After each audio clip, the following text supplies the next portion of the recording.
difficult to move through. You're going to see Ivica make some turns through some of these things in this bus. Well, imagine if you've got a tank, and then imagine if that tank is one of many tanks or many tanks and trucks and whatnot. So you can kind of get a sense pretty quickly of just how hard it is to move.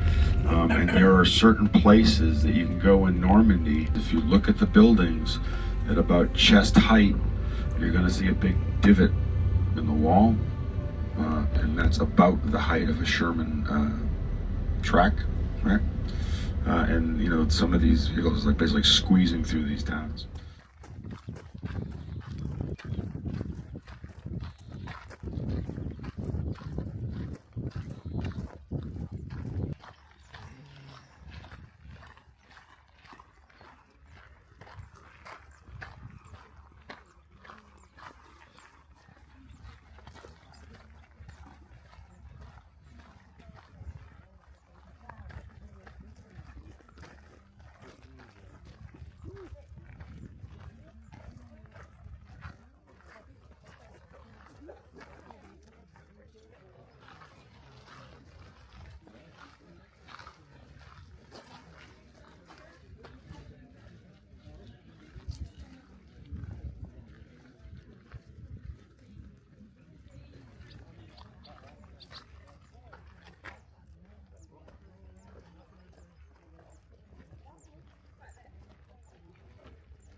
They're not by any account the best Germans, but given the terrain, you really can be just about anybody, even a fat old bastard like me, as long as you can put your finger on a trigger. Right? And they need to hold this position because, again, it dominates both of these sectors. And the Germans know too that Omaha, anyway, you can get up off the bluffs here, so they know that's going to be a valuable piece of ground. But they know that that's on the way to Cherbourg. Carentan's over here.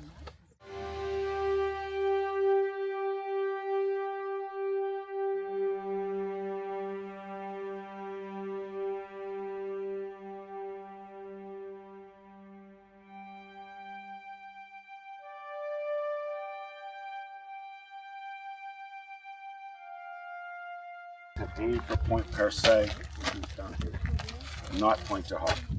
So they're going to the wrong spot. And there is a very strongly worded discussion between Colonel Rudder and the British coxswain, and they are going to turn to the right.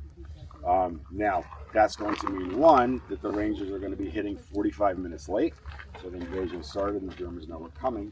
Two, they're turning to the sides of the incoming waves.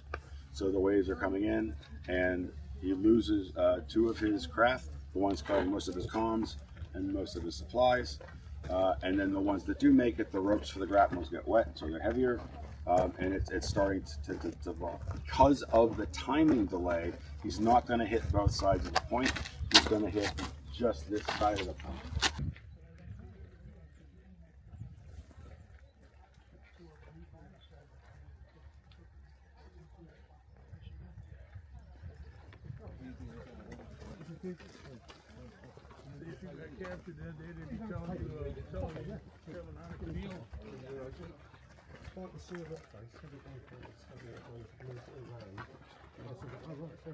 Ranger successfully disabled the backtrack and held the position against force counter.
Là,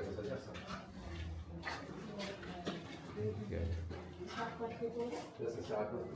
Là, t'as une porte. Les mecs, ils sont à la porte. Tu fais quoi?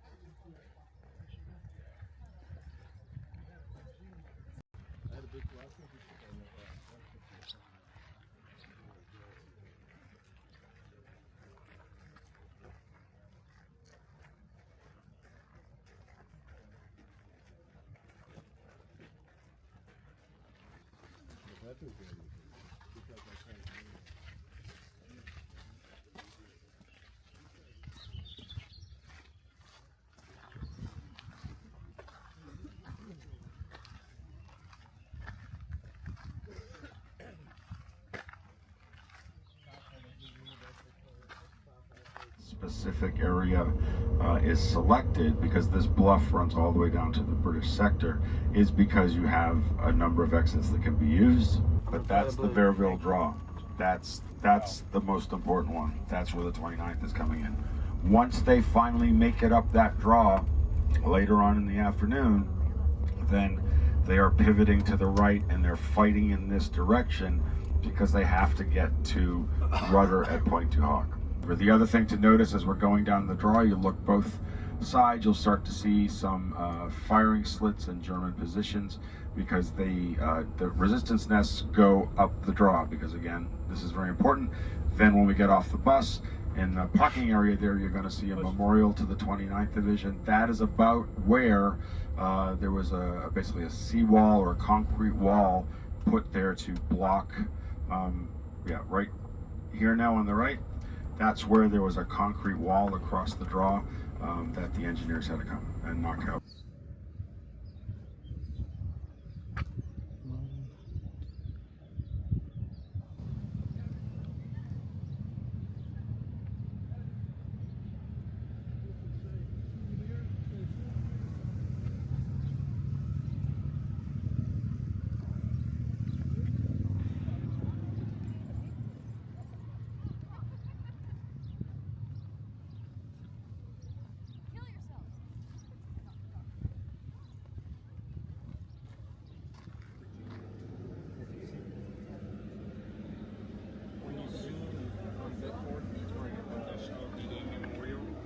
Bedford is Lynchburg, and Lynchburg is Richmond.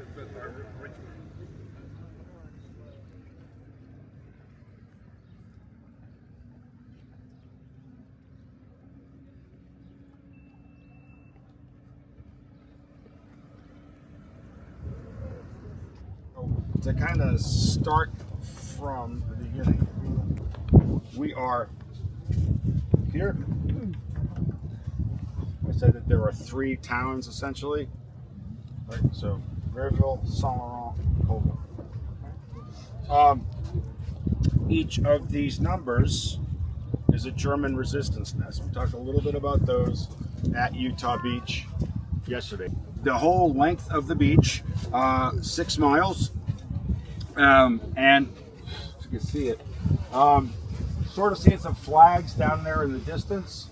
That's Saint Laurent. That's about the midpoint of the beach, and that's about where you're going to start to see the dividing line between 29th and 1st. Now, of course, on the day with everything that happens, that gets a lot murkier. The beach is divided up into sectors all the way down to the British sector.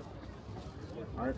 So Charlie is everything on the other side of basically that walkway. Dog. So we are in Dog Green Beach. Dog white, dog red, easy green. He's back in Bedford, Virginia. All they know is, well, we know our guys have been in the landings. All the news reports say it's been a great success and the Allies are advancing inland. So we're going to have a big parade to celebrate. D-Day's on a Tuesday. They're going to celebrate on the weekend. They decorate up the whole town. If any of you have not been to Bedford, Bedford is one of those little Virginia towns that if you blink, you've driven through it. So they're getting ready for the parade. And then all of a sudden, the first telegram arrives. So again, if your loved one is killed in action, a telegram will go from the War Department local telegraph office, that will be delivered. In the case of Bedford, that is delivered by the paperboy. So he delivers the first one, comes back, delivers the second one, and then it's just rolling like a machine. And he says, I can't do this anymore. So the sheriff will then deliver the telegrams.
Is a place called Dead Man's Corner, and there are actually paratroopers from 502 that have been dropped far enough inland that they've been kind of stuck along this road.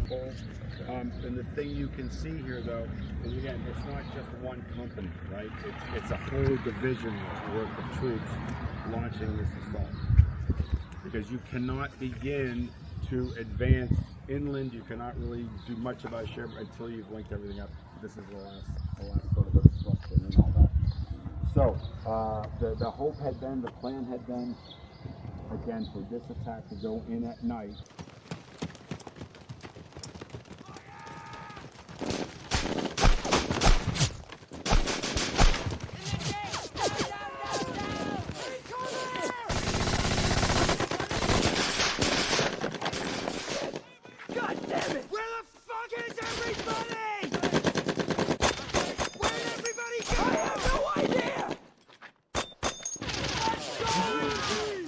What's really interesting that really struck me was Talbert is with 2nd Platoon, Sergeant Tab Talbert, you see in the series, and as he's running, he said in a letter, he said, I looked and Winters just nodded like that, and I knew that what he wanted me to do was hit the intersection and go right.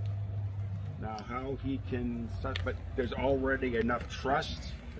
They pull grenades, they kind of pop out in the street, toss grenades up into that window and silence that gun. So they've eliminated the threat of the junction here. But now,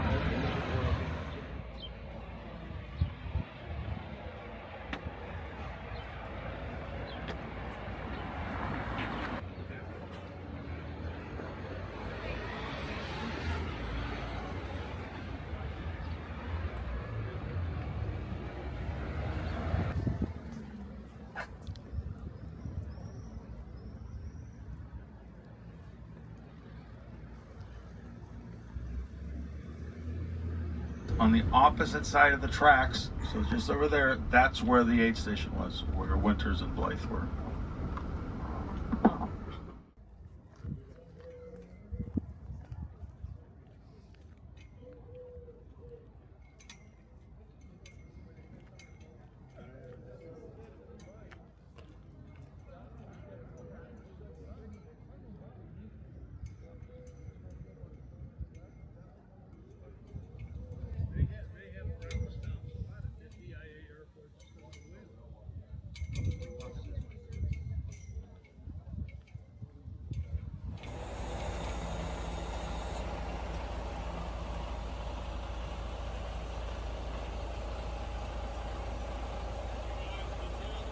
Across the street from the hotel, if you want to check that out later, is called Belgian Wings Memorial.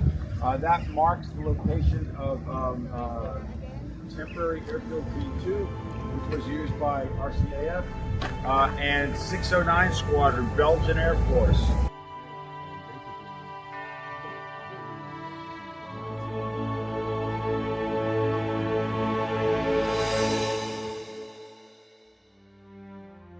Thanks for watching. If you'd like to help us produce more compelling historical content like this, please like, comment below, and share this video with fellow history buffs. And of course, be sure to subscribe to help keep history happening.